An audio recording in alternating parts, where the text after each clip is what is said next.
Hello बच्चों, welcome to sunshine tutorials. बच्चों, आज से हम लोग पढ़ने वाले हैं क्लास 10th का हमारा चैप्टर नंबर 1 है ग्रेविटेशन। तो मैं आपको साइंस से रिलेटेड सब्जेक्ट्स जो है, जैसे क्लास 10th का है साइंस पार्ट 1, साइंस पार्ट 2, उसके बाद 11th के, 12th के और 8th 9th के भी है। मैं आपको साइंस का चैप्टर वाइज एक्सप्लेन करूँगा और उसको आपको समझाऊँगा। तो आज से हमने स्टार्ट किया है, हमारा चैप्टर नंबर 1 है जो कि है ग्रेविटेशन। तो स्टार्ट करते हैं हम लोग। सबसे पहले हम लोग क्या पढ़ेंगे इस चैप्टर में वो देखते हैं। सबसे पहले हम लोग पढ़ेंगे इस चैप्टर में ग्रेविटेशन क्या होता है। उसके बाद circular motion and centripetal force पढ़ने वाले हम लोग। उसके बाद थर्ड पढ़ेंगे हम लोग केपलर्स लॉ क्या होता है। उसके बाद पढ़ेंगे हम Newton's universal law of gravitation पढ़ने वाले हैं। उसके बाद पढ़ने वाले हम लोग acceleration due to gravitational force of the earth, ये पढ़ने वाले हैं। उसके बाद पढ़ने वाले हम लोग फ्री फॉल क्या होता है, एस्केप वेलोसिटी क्या होता है। ये सब चीज़ें हम लोग पढ़ने वाले हैं इस चैप्टर में, क्योंकि इस चैप्टर का नाम ही आप देख सकते हो ग्रेविटेशन है। मतलब क्या होता है ग्रेविटेशन, मतलब क्या होता है, ग्रेविटी होता है। जैसे कि हमारा अर्थ है, ये हमारा अर्थ है, यहाँ पर हम लोग खड़े। तो यहाँ से अगर हम चाहें तो अगर ऊपर जाना हो हम लोग को, यहाँ पर स्पेस है, यहाँ जाना चाहे तो ये हमारे, आप लोगों को पता ही होगा हमारे अर्थ के अंदर ग्रेविटी होती है। और क्यों, किसने ढूंढा ये कि हमारे अर्थ में ग्रेविटी होती है, तो ये ढूंढा हमारे साइंटिस्ट थे, great scientist sir Isaac Newton ने ढूंढा था। तो हम लोग जानते हैं कि हमारे जो अर्थ है उसमें क्या होता है, ग्रेविटी होता है। तो अगर हम यहाँ से यहाँ जाना चाहेंगे तो हमारा जो अर्थ है, ये अर्थ ये क्या करेगा, हमको हमारे ऊपर ग्रेविटेशनल फोर्स अप्लाई करेगा और हम लोग क्या करेगा, नीचे खींचने की कोशिश करेगा। तो ये हम लोग को ऊपर जाने नहीं देगा। तो जब हम लोग को ये ऊपर जाने नहीं देगा तो हम लोग क्या करना पड़ेगा, इस ग्रेविटी से ज़्यादा फोर्स अप्लाई करना पड़ेगा अपोजिट डायरेक्शन में, तब हम लोग ऊपर जा पाएंगे। तो ये सब चीज़ें हम लोग पढ़ने वाले हैं और इसी को हम लोग बोलते हैं, इसको ही हम लोग एस्केप वेलोसिटी भी बोलते हैं। ये मैं आपको आगे चैप्टर में आएगा तो मैं आपको समझाऊँगा। तो स्टार्ट करते हैं हमारा चैप्टर। यहाँ पे कुछ क्वेश्चंस दिए गए हैं, ये आप ढूंढ लेना और अगर आपको ना मिले तो मुझे कमेंट करना, मैं आपको इसका आंसर दे दूँगा, क्योंकि ये क्वेश्चन बहुत ही इजी है। आपको आसानी से अगर आपने इसके पिछले क्लास में अच्छे से पढ़ाई की होगी, आपको अगर आपने समझा होगा तो आपको समझ में आ जाएगा। ये आंसर बहुत ही ईजी है। चलिए हम लोग आगे बढ़ते हैं। अभी यहाँ देखते हैं क्या लिखा है, वो पढ़ते हैं हम लोग। We have seen in the previous standard that the gravitational force is an universal force and act not only between two objects on the earth but also between any two objects in the universe। मतलब क्या बता रहा है यहाँ पे, बोल रहा है कि हम लोगों ने पिछले स्टैंडर्ड में पढ़ा है कि जो ग्रेविटेशनल फोर्स होता है वो क्या करता है, सिर्फ दो ऑब्जेक्ट, मतलब मान लो कि ये एक ऑब्जेक्ट है और ये एक ऑब्जेक्ट है, तो जो ग्रेविटेशनल फोर्स है वो सिर्फ इनके और इनके बीच ही अप्लाई नहीं होगा, बल्कि ये अर्थ है, अर्थ पर और यूनिवर्स है, यूनिवर्स में कहीं भी कोई भी दो ऑब्जेक्ट होगा, उन दो ऑब्जेक्ट्स के बीच में जो फोर्स अप्लाई होगा उसको हम लोग ग्रेविटेशनल फोर्स बोल सकते हैं। मतलब क्या है, यहाँ पर इनके कहने का मतलब ये है कि जो ग्रेविटेशनल फोर्स है वो यूनिवर्स में कहीं भी किसी भी चीज़ पे अप्लाई होगा, सिर्फ अर्थ पे ही मौजूद किसी भी दो चीज़ के बीच में अप्लाई नहीं होगा, हर चीज़ पे अप्लाई होगा ग्रेविटेशनल फोर्स, जो चीज़ अर्थ पे है और पूरी यूनिवर्स में। अब देखते हैं हम लोग ग्रेविटेशन क्या होता है। हम लोग को पहले से पता है, फिर भी देखते हैं यहाँ क्या बता रहा है। As we have learn that phenomena of gravitation was discovered by sir Isaac Newton.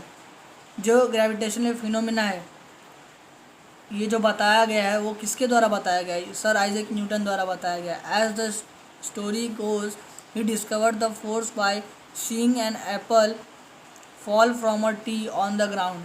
ये स्टोरी उन्होंने बताई थी कि जो वो पेड़ के नीचे बैठे थे, आप सबको पता है बहुत ही फेमस स्टोरी उनके बारे में, कि वो पेड़ के नीचे बैठे थे और फिर उसके बाद क्या हुआ, उनके ऊपर एक सेब गिरा आके, तब उनको उनके सर पे आके सेब गिरा और तब जाके उन्होंने सोचा कि ये सेब ऊपर से नीचे ही क्यों गिरा। तो ये उन्होंने सोचा, तब ये कहानी उन्होंने बताया था।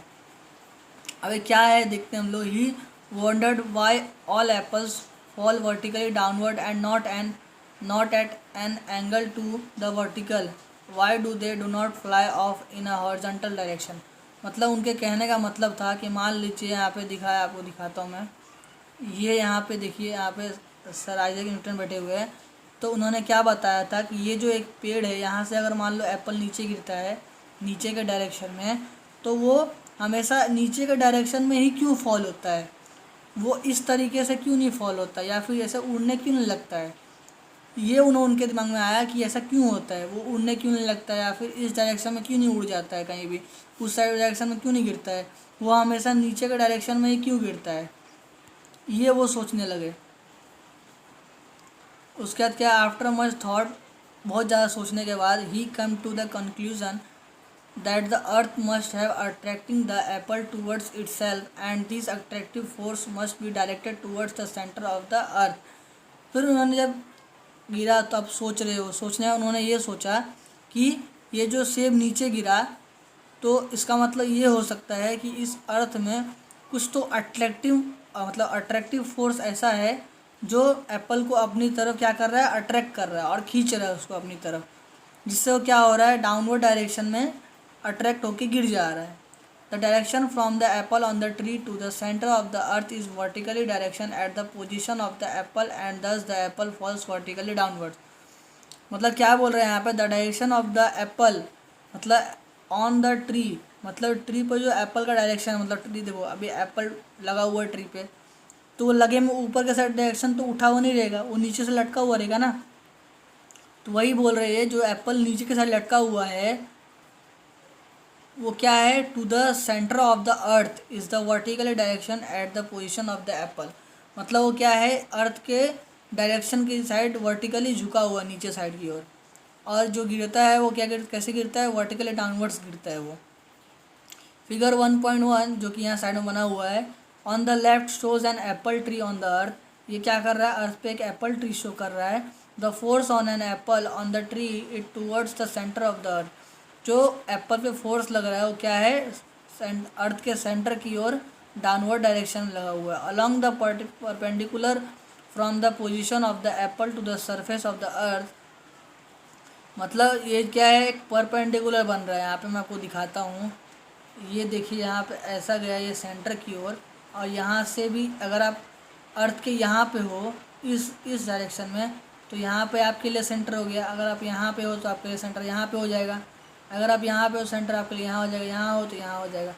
तो अगर यहाँ से देखें हम लोग, तो यहाँ पे क्या बनता है, परपेंडिकुलर बनता है, जो कि कितने का होता है, 90 डिग्री का होता है।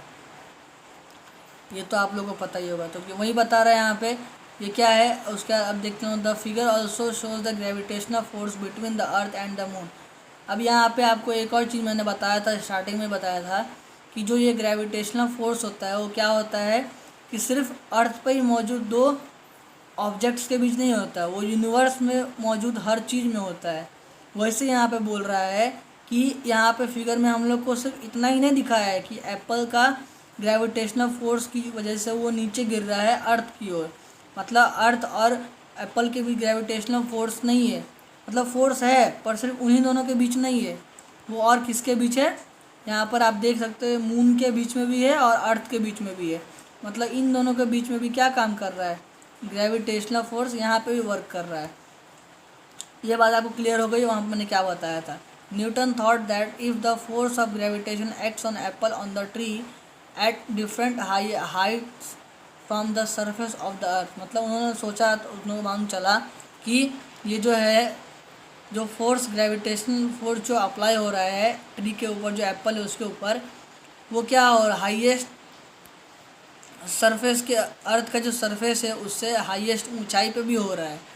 And it also act on object at even greater height much farther away from the earth, like from example the moon. और उन्होंने ये भी बोला, उन्होंने ये भी सोचा कि अरे ये तो मतलब अर्थ के बाहर, जो उसके ग्रेविटेशनल फोर्स के बाहर है, उसके ऊपर भी, मतलब अर्थ के बाहर स्पेस में भी जो मून है उसके ऊपर भी अप्लाई हो रही है फोर्स। उसके बाद क्या है, क्या उन्होंने बोला, जो कि मून है उस पर अप्लाई हो रहा है। Can it act on even further objects like the other planets and the sun. अब इन्होंने इतना कुछ सोचा, अब ये भी सोचने लगे कि अगर मून पे अप्लाई हो रहा है तो क्या ये और भी बाकी के प्लैनेट्स पे अप्लाई होगा। सन पे अप्लाई होगा, ये सब वो सोचने लगे। अब यहाँ पे आपको कुछ वर्क दिया है, क्या दिया है, collect videos and PPTs about the gravitational force of different planets. PPT मतलब क्या होता है आपको मैं बता दूँ। यहाँ पे पीपीटी जो दिया गया है आपको, पीपीटी का मतलब होता है पावर पॉइंट प्रेजेंटेशन होता है, जो कि कंप्यूटर में बनाया जाता है, माइक्रोसॉफ्ट की तरफ से आता है ये। फोर्स, अब देखो यहाँ पे क्या दिया, सेकंड चीज़ हम लोग का फोर्स एंड मोशन। फोर्स क्या होता है, मोशन क्या होता है। We have seen that a force is necessary to change the speed as well as the direction of motion of an object. मतलब क्या है, मान लीजिए यहाँ पे एक पत्थर है और ये अर्थ का सरफेस है और यहाँ पे आप खड़े हो। यहाँ से आपको क्या करना है, इस ऑब्जेक्ट को डिस्प्लेस करके यहाँ पे लेके आना है।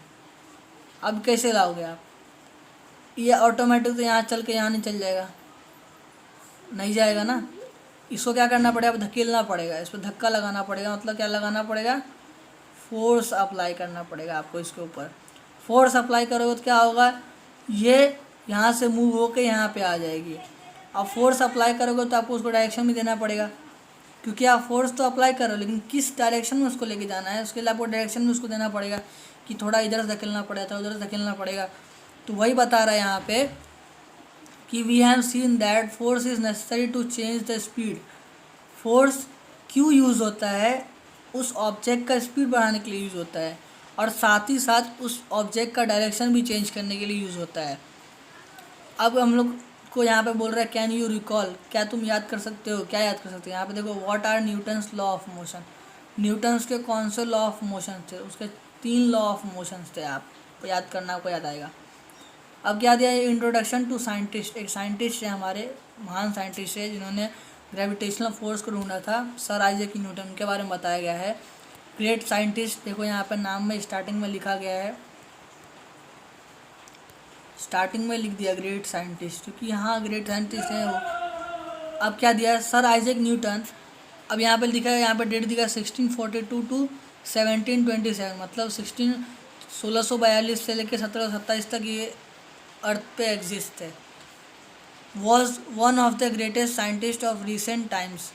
वो पिछले समय तक के, अभी तक के टाइम के वो क्या है, ग्रेटेस्ट साइंटिस्ट में से एक है। He was born in England. वो कहाँ पैदा हुए थे, इंग्लैंड में पैदा हुए थे। He gave his law of motion, equation of motion. उन्होंने क्या दिया था, लॉज ऑफ मोशन दिया था हम लोग को, कि मोशन जो हो रहा है, कोई ऑब्जेक्ट जब मूव कर रहा है तो उसमें कोई ना कोई लॉ यूज़ हो रहा है, लॉ अप्लाई हो रहा है। इक्वेशंस ऑफ मोशन, मोशन के इक्वेशन क्या क्या है। थ्योरी ऑफ ग्रेविटी, ग्रेविटी की थ्योरी क्या है, किस थ्योरी के बेस पे काम करती है gravity. In his book Principia, Principia नाम का एक बुक है उनका, उसमें उन्होंने ये सब चीज़ें बताई गई है। Before this book was written, इस बुक लिखने से पहले Kepler had given 3 laws describing planetary motion. Planet जो होता है हमारा, सन, अर्थ, मून और जुपिटर, ये सब जो प्लैनेट्स होते हैं, इनके रिवॉल्विंग जो होते हैं, रिवॉल्व करते हैं, उसके आधार पे, उसके बेसिस पे इन्होंने क्या किया था, एक लॉज बताए थे उन्होंने, कुछ लॉज बताए थे उन्होंने। How were the reason why planets move in the way described by Kepler's law was not known. मतलब उन्होंने क्या बताया था कि प्लैनेट्स क्यों घूमते हैं एक दूसरे के आसपास, एक दूसरे के गोल गोल क्यों घूमते हैं, ये अभी तक पता नहीं था किसी को। Newton's with this theory of gravity mathematically derived Kepler's law. मतलब उन्होंने केपलर्स ने लॉ बताए थे, लेकिन उसके पीछे का मतलब सही तरीके से नहीं बताया था उन्होंने। अभी जो इन्होंने न्यूटन ने बताया, तो न्यूटन के थ्योरी के बेस पे क्या हो रहा था, मैथमेटिकली जो केपलर्स का लॉ था वो भी सॉल्व हो जा रहा था, उससे उसका रीज़न भी निकल जा रहा था।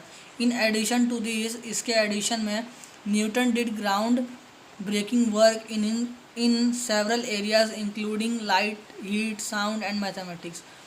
जो न्यूटन थे उन्होंने बहुत ही हार्डवर्क किया था, और हार्डवर्क करने के साथ साथ उन्होंने क्या किया था, कुछ फील्ड्स में बहुत ही अच्छा वर्क किया था। जैसे कि लाइट के फील्ड में, कि लाइट के बारे में थ्योरी दिया उन्होंने, लाइट कैसे वर्क करता है, कितने स्पीड जाता है। उसके बाद हीट के बारे में बताया, साउंड के बारे में बताया, और मैथमेटिक्स के फील्ड में भी अच्छा काम किया उन्होंने। He invented a new branch of mathematics, उन्होंने एक मैथमेटिक्स की नई ब्रांच को उन्होंने इन्वेंट किया था। This is called calculus and his wide ranging application in physics and mathematics.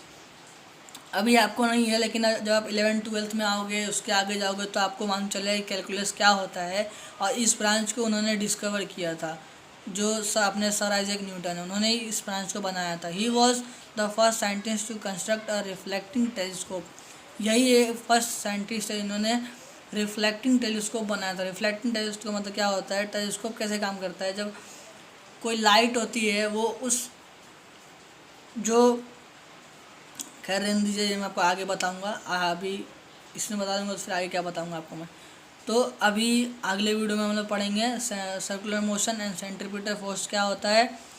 तब तक के लिए अगर आपको ये वीडियो अच्छा लगा हो तो वीडियो को एक लाइक ज़रूर कर दीजिएगा, इतने अच्छे तरीके से एक्सप्लेन करने के लिए। चलिए मिलते हैं नेक्स्ट वीडियो में, और चैनल पर नए हो चैनल को सब्सक्राइब भी कर लेना।